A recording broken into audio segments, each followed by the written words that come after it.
All right, so we finished up our garden beds, and the next step is we're gonna put in our watering system. So the watering system is really important. Do you have to have one? No. If you just have one little bed and you got time to come out with a hose each day and water it, good for you. But for other people, you're not gonna have that kind of time, and it's gonna be nice to have something set up to where it's gonna water automatically all through the summer. You might go on vacation, and if you had to have somebody come and water your plants every day, that could be quite a laborious chore for them. So instead, we're gonna set up a watering system. But here's a cool trick and something I've used a lot that I think works really well. It conserves more water and allows you to have a better, consistent spray on your watering systems as you have. So I'm gonna use these Fogger Mister sprayers from the Dig Corporation. And you're gonna see that it shows you the pattern.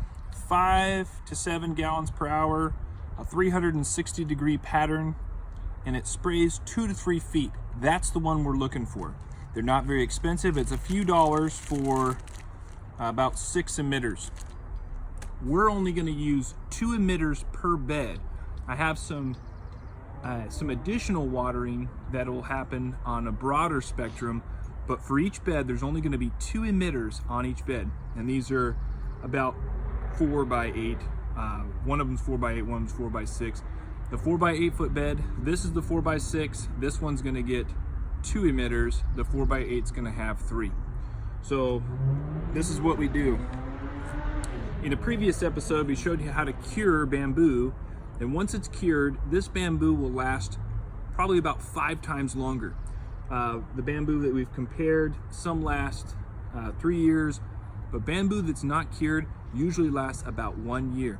So if you can get any more than 1 year out of it, that's gonna make it worth all the time that it takes to cure it, which is really simple. We're just gonna cook it over a fire until the wax represents itself in the outer portion of the stalk. Once that happens, then it's ready to go. So I've already figured this out because I pre-set up one of the sprinklers.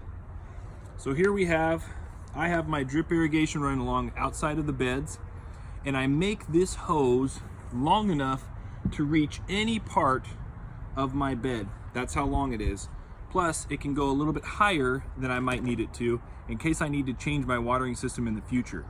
For right now, what I've discovered is this is the center of my bed, and at the center of my bed, all I did is I held the sprinkler, I turned on my timer, and I held my sprinkler until I got it to set up right. These sprinklers are almost all we use facing up like this. The spray comes out and it lands about 3 feet away, but driving the water up into the air, you're gonna lose a whole bunch of water just to wind and other things like that. So what I've realized is that if you put it upside down, you're gonna save a lot more water. It's gonna direct it where you need it to go. And another really cool tip is when the plant that you're planting is really sensitive to water on its leaves, you can put this emitter down closer to the soil line, allowing it won't have as much of a spectrum for spread on the water, but it won't allow any water to get on the leaves. And that's a cool little thing you can use later as well. But this is what I'm gonna do. So I've already checked it out. I wanna be a foot away from the ground to get this pattern, this dark pattern you see here. That's what I'm going for. And that's gonna get me from edge to edge, and it's gonna be sitting right in the middle. And what I want is, I want my pole on this side of my emitter, and I've got it set up. So now I'm gonna set that up. When you cut your bamboo, and I only grow this bamboo just for uses like this, cut it right where you see the segment. If you get it right on that line, you'll have 2 hard surfaces on each side. See how there's no hole here? When there's no hole, it will last longer. It's kind of a neat little trick. So now that I know there's no hole, I cut it just about basically in half. I only need it to be a foot above surface. So that's right about here. Now I'm gonna program my emitter with some zip ties. So to set my emitter, I want it to spray on this side. I'm gonna plug in my zip ties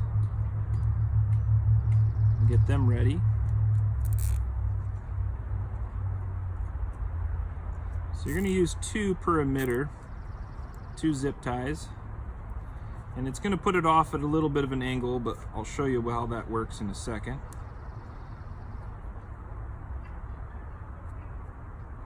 One close to the end, and one about 1.5 to 2 inches up. Boom, like this. So I'm gonna get them nice and tight. That won't damage this hose. This hose can handle it. And once I get them where I want them, then I'm just gonna trim off the edges of the plastic from the zip tie. Might help if my knife was a little bit sharper. Okay, there we go. Now you'll notice something, that this angle isn't straight on, but that's where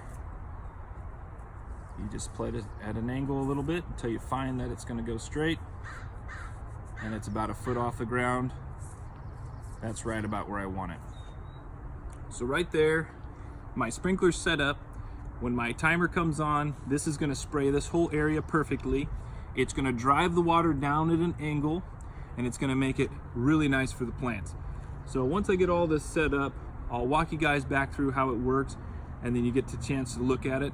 And it's real easy to come out here and do adjustments. All I gotta do is push down on here a little bit more if it was a little high, move it to one side or the other, and it's not super stable, but it's not gonna get moved much by anything else happening around it. And if I do something different in my bed later, this is real easy to move to a new position, and I can do pretty much whatever I need to with it. So check it out and try it for yourself. That's the micro spray fogger emitters that go the 2 to 3 feet with the 5 to 7 gallons per hour. I think you're really gonna like it, and I hope this tip helps you out.